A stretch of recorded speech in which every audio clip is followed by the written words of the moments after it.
Boa noite, meus irmãos. A graça e a paz do nosso Senhor e Salvador Jesus Cristo. Vamos abrir as Escrituras no livro do Êxodo, capítulo 14, do verso 1 até o verso de número 20.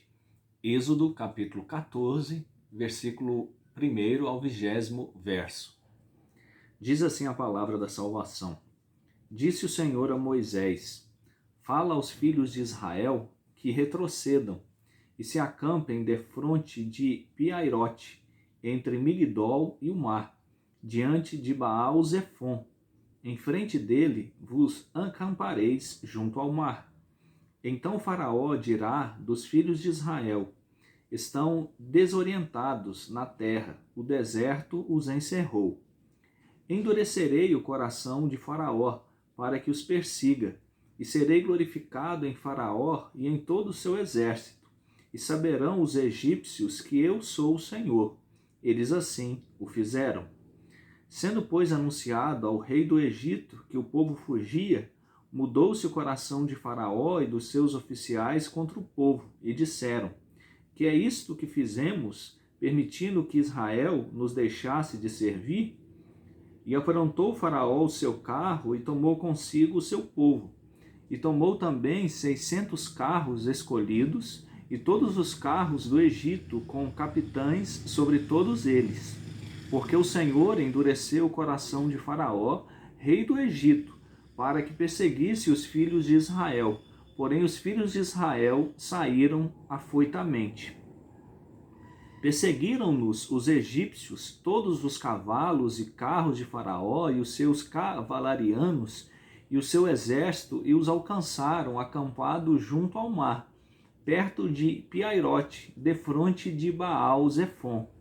E chegando Faraó, os filhos de Israel levantaram os olhos, e eis que os egípcios vinham atrás deles, e temeram muito. Então os filhos de Israel clamaram ao Senhor. Disseram a Moisés: Será por não haver sepulcros no Egito que nos tirasse de lá, para que morramos nesse deserto? Por que nos trataste assim, fazendo-nos sair do Egito? Não é isso que te dissemos no Egito? Deixa-nos para que sirvamos os egípcios, pois melhor nos fora servir aos egípcios do que morrermos no deserto. Moisés, porém, respondeu ao povo: Não temais, aquietai-vos e vede o livramento do Senhor, que hoje vos fará. Porque os egípcios que hoje vedes, nunca mais os tornareis a ver. O Senhor pelejará por vós, e vós vos calareis. Disse o Senhor a Moisés: Por que clamas a mim? Dize aos filhos de Israel que marchem. E tu levanta o teu bordão, estende a mão sobre o mar e divide-o, para que os filhos de Israel passem pelo meio do mar em seco. Eis que endurecerei o coração dos egípcios, para que vos sigam e entrem nele. Serei glorificado em Faraó e em todo o seu exército, nos seus carros e nos seus cavalarianos. E os egípcios saberão que eu sou o Senhor, quando for glorificado em Faraó, nos seus carros e nos seus cavalarianos. Então o anjo de Deus, que ia diante do exército de Israel, se retirou e passou para trás deles. Também a coluna de nuvem se retirou de diante deles e se pôs atrás deles. E ia entre o campo dos egípcios e o campo de Israel.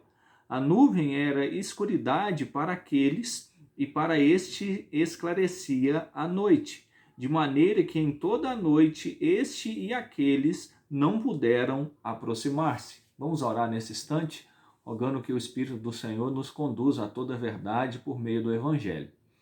Deus bendito, Deus santo, Deus de Abraão, de Isaque, Deus de Israel, Deus da aliança.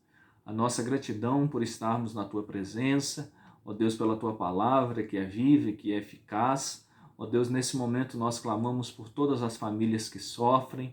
Nesse momento nós rogamos que a tua assistência, que a tua bondade, que a tua misericórdia possa cobrir aqueles que têm sofrido nesse momento, internados, as famílias que se encontram de luto, também sobre os profissionais da saúde, da bioquímica, da farmácia que têm trabalhado na produção de medicamentos. Te rogamos que uma vacina em breve possa surgir pela tua misericórdia. Nós também te agradecemos, ó Deus, porque o Senhor tem livrado do teu povo mesmo nessa situação delicada. Visita aqueles da tua igreja que estão enfermos com essa doença.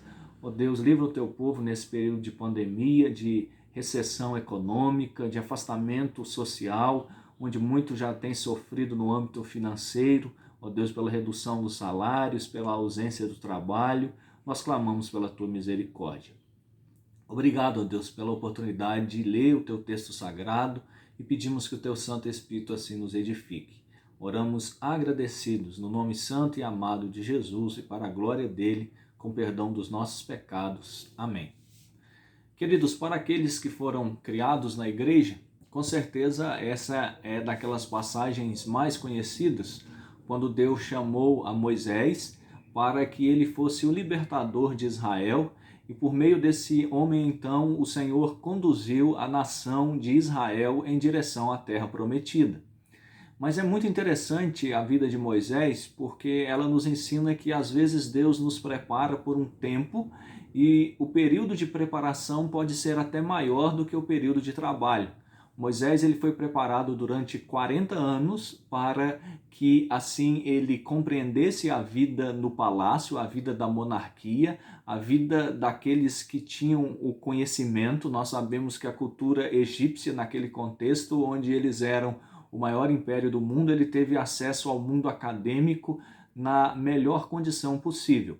Posteriormente, ele foi 40 anos pastor no deserto de Midian, foi ali que ele se casou com uma das filhas de Jetro, que era sacerdote, e o nome dessa mulher, da sua futura esposa, foi Zípora.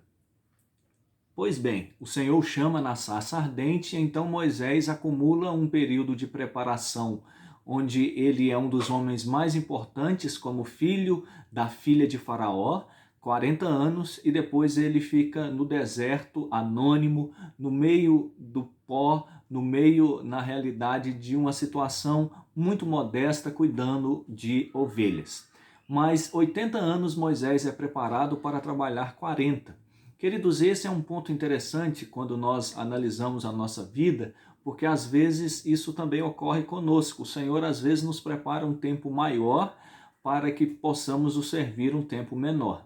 Nesse período de pandemia, onde muitas pessoas procuram respostas, o que nós precisamos ter por convicção é somente seguindo a orientação das Escrituras, é somente seguindo a palavra de Deus que nós vamos continuar assim tendo consciência daquilo que devemos fazer. Mas uma coisa não mudou diante da pandemia, ou antes da pandemia, ou posteriormente. Precisamos viver para a glória de Deus. E Moisés tinha essa disposição, mesmo ele em certo momento desobedecendo a Deus, e por isso ele não entrou na terra prometida, porque em certo momento ele, que era o homem mais manso da terra, não foi capaz de obedecer a uma ordem de Deus. Ele deveria falar à rocha, mas ele bateu na rocha, ali a rocha produziu água e o povo que murmurava recebeu água.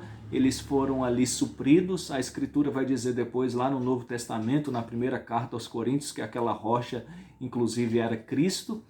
Pois bem, nós sabemos que por causa disso ele não entrou na terra prometida. Mas mesmo Moisés sendo punido pelo seu pecado, mesmo ele não tendo atravessado o Jordão, ele continuou lutando pela nação de Israel, ele continuou assim vivendo o seu ministério com dedicação. Vale salientar que no momento de grande apostasia do povo, nesses 40 anos do deserto, chegou um momento que o Senhor disse que o povo de Israel não era mais o seu povo, mas sim era o povo de Moisés. E Moisés até chegou ao ponto de pedir que Deus retirasse o seu nome do livro da vida, se por acaso Deus não se voltasse para o seu povo. Observe a dedicação desse pastor, observe a dedicação desse profeta. Pois bem, queridos, o capítulo de número 12, se você voltar aí na sua Sagrada Escritura, nós temos a instituição da Páscoa, e além da instituição da Páscoa, nós temos a 10ª praga. Olha o que diz o verso de número 29 do capítulo 12. Aconteceu que à meia-noite feriu o Senhor todos os primogênitos da terra do Egito, desde o primogênito de Faraó, que se assentava no seu trono, até o primogênito do cativo que estava na enxovia, e todos os primogênitos dos animais. Observe que é citado o primogênito de Faraó até do homem escravo que estava trabalhando numa condição bastante humilde. Até mesmo os animais primogênitos foram mortos. E ainda que Faraó muitas vezes havia já declarado a Moisés e Arão que o povo de Israel poderia sair em direção à terra prometida, em direção ao deserto, para ali prestar culto ao Senhor, dessa vez ele, sim, mais uma vez autoriza e o povo de Moisés, o povo de Israel, o povo de Arão se prepara para sair. Isso já tinha acontecido após acontecimentos em outras pragas, mas Faraó sempre se arrependia. Mas ao perder o seu próprio filho, ele compreende que o Deus de Israel era poderoso, ele compreende que o Deus de Israel deveria ser respeitado. Faraó nunca teve uma disposição de reconhecer o Deus de Israel como Deus verdadeiro. Queridos, e esse é um ponto bastante interessante. Nós sabemos que as pessoas se encontram sensíveis nesse momento que nós estamos vivendo, e porque mesmo em meio à sensibilidade, às vezes preocupado com a vida monetária, às vezes preocupado com a sua família, preocupado com a volta à faculdade, ao trabalho, por quanto tempo ainda essa pandemia vai se estender, tem gerado muita e muita preocupação. Algumas pessoas estão deprimidas, à beira ou já entrando no estado depressivo. Queridos, mas mesmo em meio a essa sensibilidade, muitas pessoas não procuram a Deus, muitas pessoas não procuram as Escrituras, muitas pessoas não procuram a oração, não procuram o Evangelho, não procuram compreender mais a respeito do Senhor. E por que isso acontece, queridos? Isso acontece porque o coração do homem sem Deus é endurecido. Se não for a misericórdia de Deus para mudar o coração do homem, ele por si só nunca o fará. Queridos, a Escritura diz na abertura, logo no início da segunda carta de Paulo aos Coríntios, que o Evangelho ele é cheiro de vida, ele produz vida, ele tem um aroma de vida para aquele que, como eu e você, como o apóstolo Paulo, foram regenerados, foram transformados pela graça. Mas esse mesmo Evangelho ele tem cheiro de morte para aqueles que não conhecem a Deus. O mesmo Evangelho que produz vida também produz morte. Essas são as duas prerrogativas do Evangelho. O mesmo Evangelho que salva é o mesmo Evangelho que condena. Pois bem, queridos, depois no capítulo de número 13, nós temos o início da peregrinação do povo de Israel em direção à terra prometida, em direção aí ao deserto. Observe o que nós temos no capítulo de número 13, verso 20, até o verso de número 22.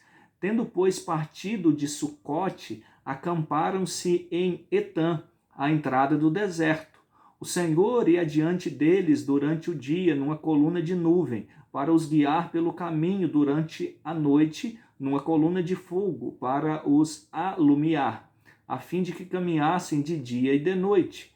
Nunca se apartou do povo a coluna de nuvem durante o dia, nem a coluna de fogo durante a noite. Observe então que o verso 20 diz que eles se acamparam em Etã depois de sair de Sucote. Eles estão à entrada do deserto. E você precisa considerar que quem saiu aqui foram 600 mil homens, sem contar mulheres e crianças. Segundo os estudiosos, era aproximadamente 3 milhões de pessoas. Então é um número grande de pessoas, tem muitas crianças, tem muitos idosos, tem muitos animais, alguns animais pequenos, muitos animais que não são de carga, como ovelha, por exemplo. E aí nós muito bem sabemos que essa era uma viagem devagar, onde Moisés tinha que liderar todo esse povo e assim também os chefes das tribos, aqueles que haviam confiado no Senhor, estavam vendo o seu grande livramento. Agora observe então que o verso 21 diz que o Senhor ia adiante deles durante o dia numa coluna de nuvem e durante a noite também numa coluna de fogo. Essa é uma chamada teofania. O que é teofania? Teofania é uma manifestação visível de Cristo no Antigo Testamento. Nós temos algumas teofanias. Por exemplo, no capítulo 32 de Gênesis, quando Jacó, posteriormente, naquela noite, no amanhecer do dia, o seu nome vai ser transferido ou mudado de Jacó para Israel. Ali nós temos uma teofania, uma manifestação visível de Cristo no Antigo Testamento. Então aqui nós temos uma outra teofania, um outro episódio para que você se lembre. Quando nós abrimos as Escrituras lá em Juízes, no capítulo de número 2, Ali nos primeiros versos nós temos a declaração de um anjo que apareceu ao povo de Israel. Juízes 2, de 1 a 4. Aquele anjo é o próprio Senhor Jesus Cristo que pregou à nação de Israel após a morte de Josué.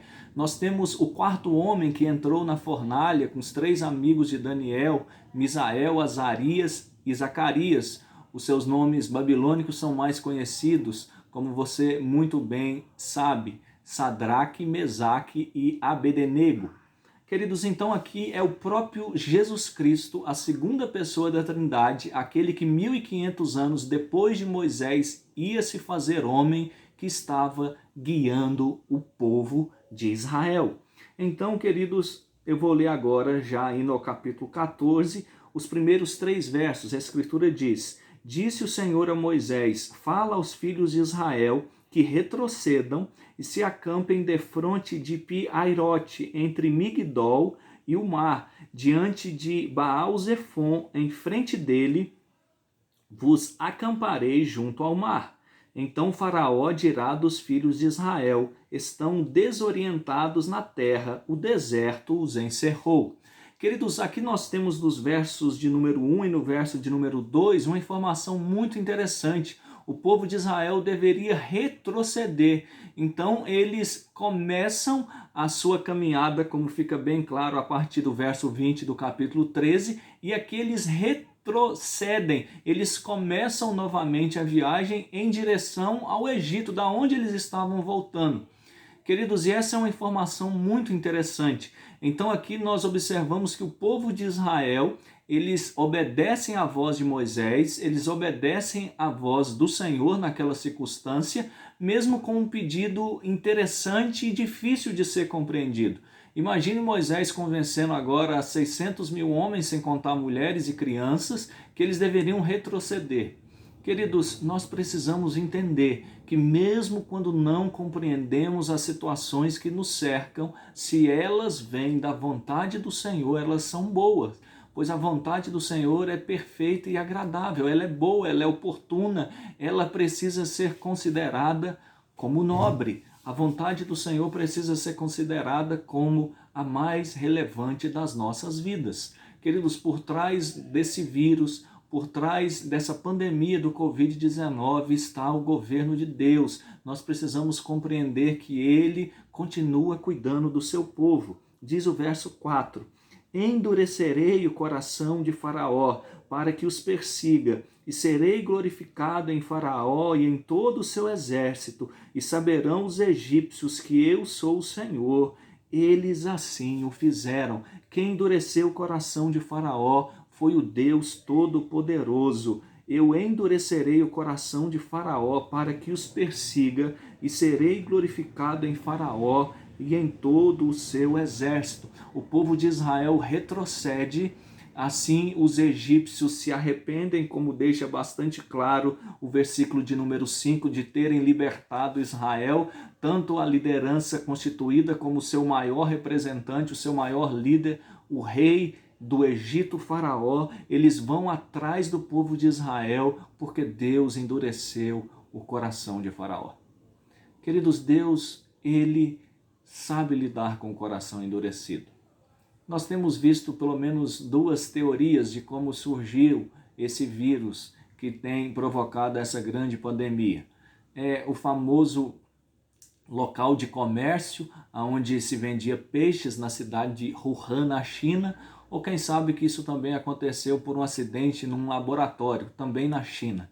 Queridos, mas independente de uma situação ou da outra, se foi por algo natural ou se foi por um acidente dentro de um ambiente de estudo, mas o vírus também teria ali a sua ascendência natural, mesmo estando assim guardado dentro daquela maneira que os profissionais da bioquímica assim o preservam, mas embaixo de toda e qualquer situação que ocorreu, você precisa compreender que Deus está controlando a história. Deus tem o objetivo de ter o seu nome glorificado. Todas as coisas contribuem para a glória de Deus. O nome do Senhor seria glorificado, diz o verso de número 4, no endurecimento do coração de Faraó. A glória de Deus é a união de todos os atributos de Deus. Nós temos 16 atributos e a glória é justamente a união entre todos esses atributos. Paulo diz que a nossa vida precisa ser para a glória de Deus. Em 1 Coríntios 10, 31, ele diz que tanto na alimentação quanto na bebida ou em tudo o que o fizermos, precisamos viver para a glória de Deus. A pergunta que eu te faço nessa noite, nesse dia, é que será que essa pandemia tem sido utilizada por você para a glória de Deus? Nós ainda somos responsáveis por pregar o Evangelho. Nós ainda somos responsáveis por testemunhar do Evangelho. Nós ainda somos responsáveis por sermos sal da terra e luz do mundo, mesmo em face à pandemia. Queridos, então, a partir do verso de número 6, a Escritura diz: E aprontou o faraó o seu carro e tomou consigo o seu povo, e tomou também 600 carros escolhidos, e todos os carros do Egito, com capitães sobre todos eles. Observe que um arsenal militar é preparado por Faraó. E o verso 8 diz: Porque o Senhor endureceu o coração de Faraó, rei do Egito, para que perseguisse os filhos de Israel. Porém, os filhos de Israel saíram afoitamente. Queridos, os filhos de Israel saíram afoitamente. Eles se preocuparam quando eles contemplaram o povo do Egito chegando próximo deles. Observe então que o verso de número 11 e o verso de número 12, o povo prepara algumas perguntas muito duras contra Moisés, ali representante do Senhor. Queridos, mas o verso de número 10, no finalzinho, a parte B diz: Então os filhos de Israel clamaram ao Senhor. Israel murmurou contra Moisés, que era uma murmuração contra o próprio Deus, mas eles clamaram a Deus. Qual é a minha e a sua necessidade nesse momento? Clamar ao Senhor que em breve essa pandemia se acabe, que em breve uma vacina possa ser providenciada, que medicamentos possam ser fabricados e que Deus tenha o seu nome glorificado nessa situação. Queridos, mas olha o que diz então o versículo 13 e o versículo 14. Moisés, porém, respondeu ao povo: Não temais, aquietai-vos e vede o livramento do Senhor, que hoje vos fará, porque os egípcios que hoje vedes, nunca mais os tornareis a ver.